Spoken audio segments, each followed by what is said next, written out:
तोहरे कमरिया पे काला काला तिल बाटे हो, यही से आइल हमार दिल बाटे हो। तोहरे कमरिया पे काला काला तिल बाटे हो, यही से आइल हमार दिल बाटे हो। तो हेलो दोस्तों, आपका स्वागत है हमारे YouTube channel writer Mahesh Prajapati में। दोस्तों आज हम एक न्यू ट्रैक ऑर्केस्ट्रा सॉन्ग लेकर आए हैं जो डुएट मैटर है, लड़का और लड़की दोनों का मैटर है। काफी अच्छा मैटर है, जहां पर लड़की लिखा है लड़की का लाइन है, जहां पर लड़का लिखा है लड़के का लाइन है। तो चलिए स्टार्ट करते हैं बिना समय गवाए मुखड़े के साथ। जवानी के हमरे दीवाना तू भइला, पतरी कमरिया पर नजर तू गड़ैला। अरे जवानी के हमरे दीवाना तू भइला, पतरी कमरिया पर नजर तू गड़ैला।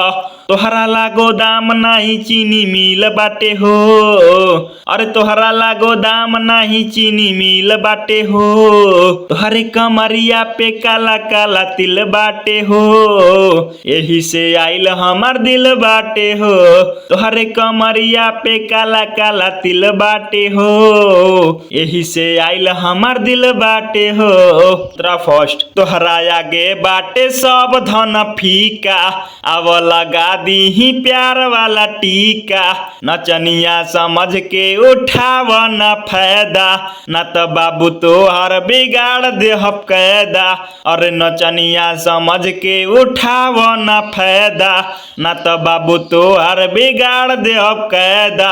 हमरा के देखे खातिर जुटल महफिल बाटे हो, हमरा के देखे खातिर जुटल महफिल बाटे हो। तोहरे कमरिया पे काला काला तिल बाटे हो, यही से आइल हमार दिल बाटे हो। तोहरे कमरिया पे काला काला तिल बाटे हो, यही से आइल हमार दिल बाटे हो। दोस्तों लास्ट अंतरे के लिए हमसे संपर्क करें, हमारा नंबर चैनल के डिस्क्रिप्शन बॉक्स में दिया हुआ है। तो दोस्तों इसी तरह का फुल और फ्री सॉन्ग पाने के लिए हमारे चैनल को सब्सक्राइब करें और वीडियो को लाइक करें। तो चलिए मिलते हैं किसी नेक्स्ट वीडियो में, तब तक के लिए बाय।